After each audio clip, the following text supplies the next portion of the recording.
Nathan, it's Friday, January 30th, 2 days before America's other birthday, the Super Bowl. If you're not from America or you just don't know, the Super Bowl is a national holiday where friends and family gather to eat party food and watch expensive commercials with a really cool concert in between. Well, I wanted to know more about the hows and whys of celebrating the Super Bowl, so I made a list of some facts about the Super Bowl.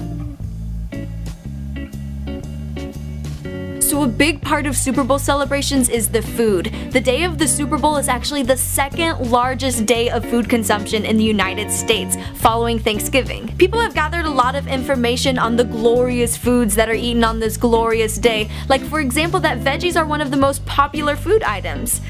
It gets a little bit unhealthier from there on. During the game, viewers consume on average 1,200 calories, and it's of the best kinds of yummy foods. Throughout America, we will be devouring 1.2 million pounds of potato chips, 8 million pounds of avocados in the form of guac, 11 million slices of Domino's pizza, and 1.23 billion chicken wings. That's about 100 million pounds of chicken. Damn, we know how to snack here in America.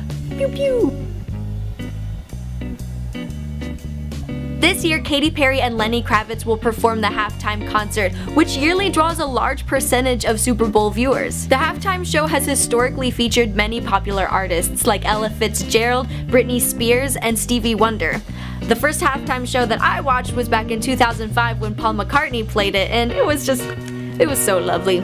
He's such a lovely man. Michael Jackson's performance in 1993 is argued by some to be the best performance yet, while his sister Janet's is definitely the most discussed of all time. Y'all know what I'm talking about. A whole lot of overblown hullabaloo came about because of Janet's wardrobe malfunction, from fines to rewriting broadcasting rules to undeservedly blacklisting Janet Jackson's music. Over 500,000 Americans were offended enough by the incident to file a complaint with the FCC, while, fun tidbit, about 50 Canadians complained. In fact, the majority of the rest of the world found it somewhat amusing that so many Americans were getting so up in arms about it, so much so that it incited a lot of social commentary about the persistence of taboo of nudity in America. Well, all that controversy back in 2004 sure didn't stop people from watching the Super Bowl. Since 2010, the airing has broken the record for most viewed TV program in the United States 4 times, last year bringing the record up to 112 million people watching the entire duration of the Super Bowl. The halftime concert can bring the viewing up to around 150 million. I wonder if this year's concert could keep up with or break those records. What do you guys think?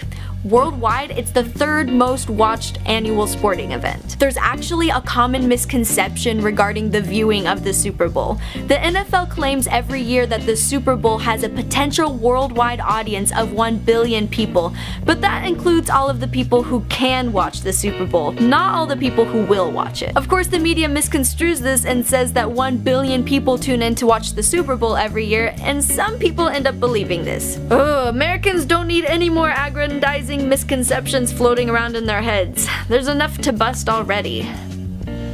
So much work to do. One thing Americans definitely do need more of is stuff, and Super Bowl advertisers pay a lot of money to tell us this. This year's going rate for 30 seconds is $4.5 million. Anybody wanna give me $4.5 million so I can advertise Nathan and Rose during the Super Bowl? I'll be your best friend. Well, Nathan, it's been quite a factual Friday. We'll see you on Monday.